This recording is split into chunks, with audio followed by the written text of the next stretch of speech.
Hello नमस्कार दोस्तों मैं आज आप लोगों को बताऊंगा प्रागैतिहासिक काल की कहानी। सबसे पहले मैं ये जानेंगे कि प्रागैतिहासिक किसे कहते हैं। मानव अतीत के उस भाग को प्रागैतिहासिक कहते हैं जबकि मानव का अस्तित्व था परंतु लेखन कला का आविष्कार नहीं हुआ था। तो दोस्तों प्रागैतिहासिक काल की पूरी कहानी के लिए इस वीडियो को अंत तक जरूर देखें। प्रागैतिहासिक काल की संस्कृतियों के बारे में जानकारी सर्वप्रथम पाषाण युग में देखने को मिलती है। लुबाक ने सर्वप्रथम पाषाण युग में विभिन्न कालों में विभाजित किया है। इसके अनुसार प्रथम पूरा पाषाण काल तथा द्वितीय नव पाषाण काल तथा इन्होंने यह विभाजन पाषाण उपकरणों के प्रकार तथा तकनीकी विशेषताओं आधार पर किया है। प्रथम काल में भोजन संग्रह तथा द्वितीय मध्य पाषाण काल को उन्होंने भोजन इकट्ठा करने वाला तथा तीसरे नव पाषाण काल को उन्होंने भोजन उत्पादक का काल कहा गया है। दूसरे शब्दों में पूरा पाषाण काल शिकारी अवस्था में, मध्य पाषाण काल को शिकारी एवं भोजन संग्रहित करने वाला तथा नव पाषाण काल को भोजन उत्पादित का काल कहा गया है।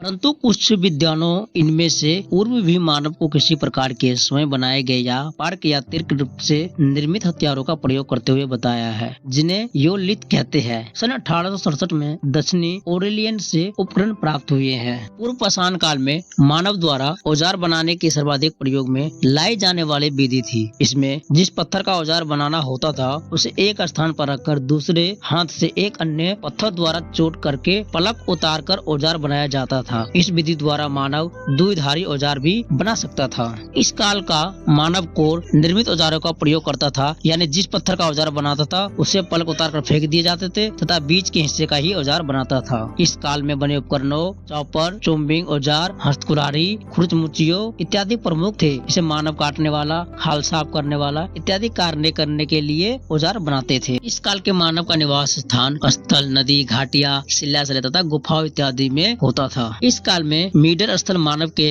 अवशेष मिलने शुरू हुए। इन्होंने अपनी संस्कृति का विकास किया। पूर्व पाषाण काल के औजारों को निर्मित थे जिसमें पलकों का प्रयोग करके औजार में नहीं किया गया था। मध्य पाषाण काल लगभग 10,000 वर्ष पूर्व अभिनूतन काल का अंत हो गया और जलवायु भी आजकल के समान हो गई। हिम युग के दौरान जमी बर्फ की परत पिघलने लगी तथा अधिकतर निचले इलाकों में पानी भर गया। पानी के जमाव के साथ जमी मिट्टी के तहों पर गिनती से एस्कनोडिया में इस काल की शुरुआत 6900 में रखी जा सकती है, जबकि रेडियो कार्बन तथा हिमयुग काल का अंत 8300 ईस्वी में निर्धारित किया जा सकता है। इस काल के मानव ने जंगली पौधे से दाना निकालकर उन्हें खाने के प्रयोग करना शुरू कर दिया तथा इसकी पुष्टि कई क्षेत्रों में प्राप्त सिलबट्टे पे करते थे। इन्होंने कई स्थल प्रमुख सीरिया के मुरेयावीट क्षेत्र में जंगली गेहूं और जौ खाते थे। यूरोप में यह संस्कृति एजिलियन संस्कृति के नाम से जानी जाती है, जो कि फ्रांस में और बेल्जियम में स्विट्जरलैंड में प्राप्त हुई है। नव पाषाण काल में सर्वाधिक क्रांतिकारी परिवर्तन कृषि की शुरुआत था। इस काल में मानव ने मिट्टी में बीज डालकर फसल उगाने शुरू कर दी थी। मानव ने इस काल में गेहूं और जौ की खेती अतिरिक्त चावल, बाजरे और मक्का का प्रमाण मिलते हैं। इसके अतिरिक्त पिस्ता, जैतून, अंजीर, तार और सेब इत्यादि फलों का भी प्रमाण भी इस काल में आरंभ होता है। पाकिस्तान में बेलन दर्रे के पास कांची के मैदानों में स्थित इस स्थल पर सर्वप्रथम रहित नव पाषाण काल के प्रमाण भी मिलते हैं, जो कि 7000 ईसा पूर्व के आसपास है। नव पाषाण काल की द्वितीय अवस्था में कृषि की पैदावार के साथ साथ पशुपालन के भी प्रमाण मिलते हैं। यहाँ से पत्थर के औजार में हल, कुल्हाड़ी तथा बौसले भी प्राप्त हुए हैं। इस काल के मानव का ज्ञान विज्ञान पूर्व पाषाण कालीन मानव के ज्ञान विज्ञान से बहुत ही उन्नत था। उन्होंने शताब्दियों के प्रयोग के अनुभवों द्वारा